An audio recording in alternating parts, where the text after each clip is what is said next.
this is Optibotimus coming at you with another video review. And today we're going to be taking a look at the new Transformers Generations Fall of Cybertron Deluxe Class Shockwave.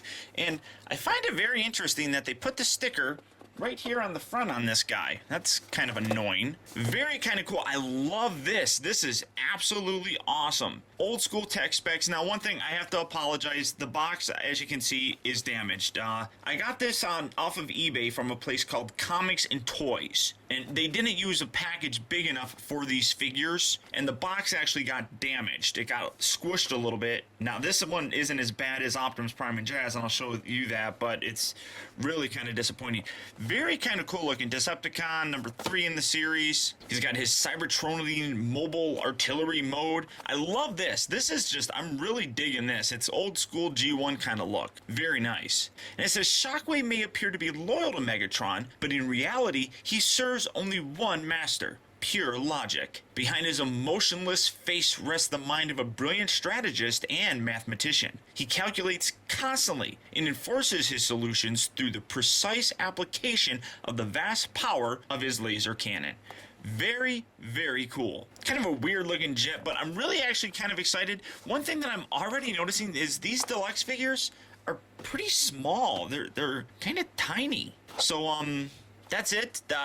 Shockwave, guys. Let's get him open and see how cool he actually is. Alright, guys, so here we have Shockwave opened up and out of its packaging, and again, very kind of small looking figure. I mean, you can see pretty much how big it is. But it's not too terribly bad of a size here in vehicle mode. Robot mode, you can definitely see that it's much smaller than the previous War for Cybertron figures, but I'll show that off here in a little bit. But really kind of cool. Now, it's a mobile artillery unit, so you got a basic cannon thing coming out here. It's a Cybertronian mode. It's a Cybertronian game. They all have Cybertronian alt modes. So this is what we have. I don't think it looks too bad. I think it's actually kind of cool looking. It kind of conceals everything fairly well. You don't really see, I mean, there's his chest and everything, but you really don't see everything. I mean, there's his feet. I mean, you can fold that down, but I mean, that's it. Overall, it's a very nice looking figure. I really can't complain too much about it. It's very simple. Really nice kind of purple on here, though. I really do like it. And then you got the pink kind of going through there. But I mean, I suppose he hovers on, and that's about it. I really can't think of too terribly much else to say about it. I mean, it's a vehicle that we've never seen before. It's a flying cannon. That's really all it is. Now, Transformer, what you want to do first, come around here to the back, untab these thruster bits, rotate these all the way down. You're going to notice that there's actually 2 joints. There's a ball joint here and then just the regular swivel joint. You're going to rotate it down at the swivel joint just to kind of get out of the way, and then you can straighten it out if you really want to. Take this, rotate these up, rotate this all the way around like so. Come around here to the bottom section. These are going to be his legs. Just split these apart just like so, and here's his weapon. That just comes out. Just take that. We'll take a look at that here in a little bit. Take these, kind of rotate these bits down. They sort of tab in there, and then you just kind of, you can see the section right there that they tab into, and there's a little peg right here. Just rotate these around, and then you're going to see another little hole right here that you lift and tuck that in. Then fold the foot down. Do that on this side as well. Lift a little bit, and then rotate downward. It sometimes gets hung up on stuff, and then again lift and then push into the side and fold that up, and then here you have his feet pretty much done. Well, not pretty much done, they are done. Coming up to the top, just take these, untab these, fold these down just to kind of get them out of the way, rotate this down, and there's a little bit of automorph here. You actually push this all the way down and boom, there's his head. Rotate these bits up like so, fold up the shoulders, these peg into the sides there just like so. Rotate the arm down, down, then right inside here you got to fold out his fist like so. Rotate there at the actual ball joint. Do that on this side as well. Rotate down, fold this out, and straighten everything out, and there you have Shockwave in his really cool, badass looking robot mode. Honestly, I really do dig this guy. Now, he is a fairly small figure. Just setting him to the side. Here's the Takara version of the War for Cybertron Megatron. And you can see there is a huge size difference here. This guy has a lot more bulk to him. kind of making this guy look very skinny and very small. Now, like I said, the biggest point of complaint were the legs. They are kind of hollow. Zooming in here, you can totally see that there's not a lot going on with these legs. I mean, his legs are nice and bulky. These ones are really very thin, even up here in the thigh where they really don't need to be. It's just kind of scrawny, honestly. Now that's necessary, you know, for the storage of this gun here, which is a very kind of nice gun, but it kind of is a detriment to the figure because it makes his legs look very flimsy. They're fairly solid.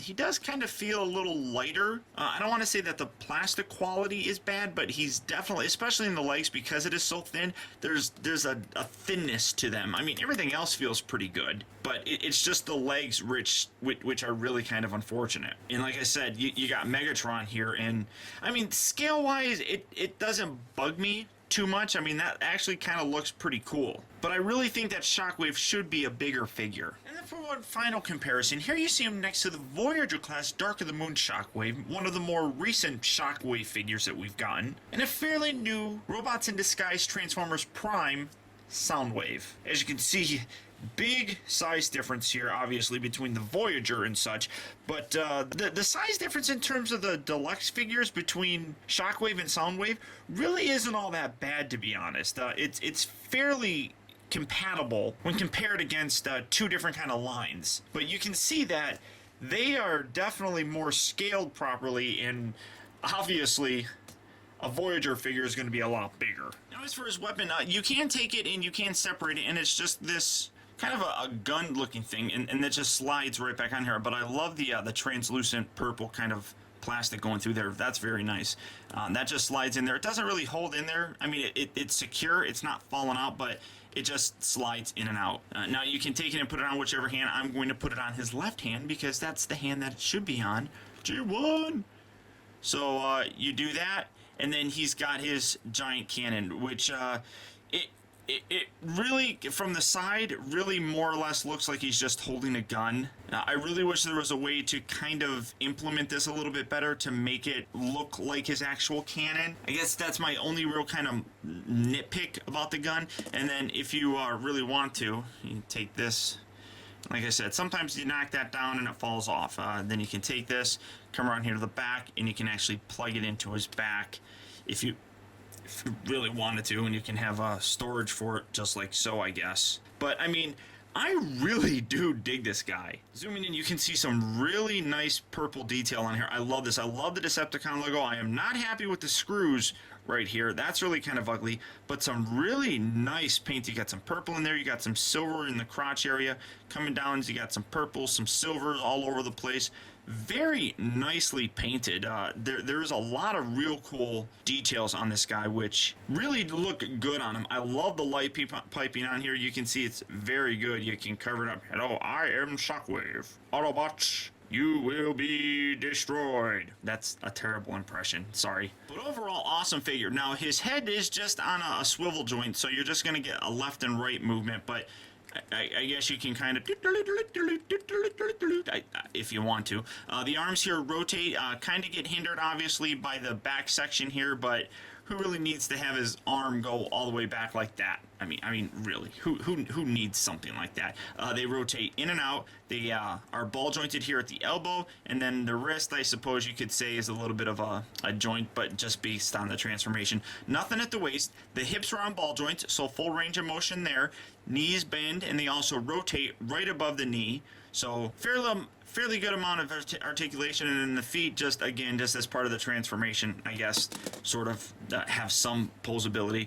But I really do like this guy. Definitely a figure that's growing on me. Now, to transform him back, just take the hands, rotate those around. This whole section here is a little bit weird. You gotta like rotate this, and basically I'm just gonna line everything up when I get it there. You can see how it goes, and then you go for it from there. Take the head, you can pop that down, and just locks in, rotate that around, and then you can see when you bring this in, there's a little tab here, and there's a little hole here. All this stuff tabs in, so it's very nice, and then just figure out which way it goes. Here we go. And there's another little tab here that when you rotate this around, there's another groove section right there, that it slots into. So push that down, and then again rotate these around just like so. Hopefully you guys can see that all, because I made the mistake of not looking at my camera. And then just push everything together, and like I said, everything should line up and peg together properly, and then bring these together just like so. Perfect. Then come around here to the feet, fold the feet up, rotate this out, take the cannon, and there's a little rectangle notch right here that plugs into his butt. And there you go. Now when you bring this in, this is actually a little not really too tricky, but you have to kind of angle this around, and there's all these grooves on the inside here, so you have to find the right one that fits properly. And there you go. Bring that in and around like so, and then when you have it lined up, just squeeze the centerpiece together just like that, line it up nicely, and then take these side panels, untab those, rotate those around, and line them up. You got the little section right here, and the little groove spot right here up on his thigh. Just plug that in there as well. Do that on the other side. Fold this section down, rotate this down and around just like so, and then bring these up. And you actually have to, there's actually two elbow joints here. You got the ball joint, and then right above it is a little swivel joint. You have to bend it at the swivel joint, and it's a little tricky to kind of do, to get this to tab in just like so. And you can see in doing so, if you don't have it properly done, they're angled up, and then just kind of flex it down like so. And there you have Shockwave back in his vehicle mode. Now the bottom line is, I know a lot of people are going to complain about the size of these figures. They're smaller than what we have been getting previously, but taking into a lot of global economic situations and such, I can understand why things like this are being reduced in terms of size. It's just too expensive now. And I know some people will argue that, okay, that's fine, increase the cost of these things, but keep the size the same. Don't shrink the size and increase the price. But when it comes down to it, I don't think any of us are really qualified to know how much stuff costs and things of that nature. And I think we should just accept the fact that this stuff is getting smaller, it's getting more expensive, and if you don't like it, just stop buying them. Ranting and bitching about the size isn't going to turn back the hands of time, guys. So just accept it and enjoy what we're still getting. And I really do enjoy this figure. The alternate mode is a little bit weird. I mean, it's a Cybertronian mode, which the transformation is really kind of fun, and I love how the weapon is actually incorporated with the transformation. That's very cool, and I love to actually see that. It's not just we're gonna hide the gun in vehicle mode. It's actually utilized and incorporated. But I think it's the robot mode that really shines with this figure. I think it's a wonderful looking representation of Shockwave. Even though it is a little bit smaller, I still think it looks pretty good against or next to guys like, say, Megatron. But that's about it, guys. So I really hope you enjoyed this look at Shockwave. Without a doubt, I would recommend picking this guy up when you see him in stores. He's a good-looking character, he's a good-looking toy, and I think he'll look good with any collection. So until next time, I want to thank you guys for tuning in. This has been Optibotimus. I'll talk to you later.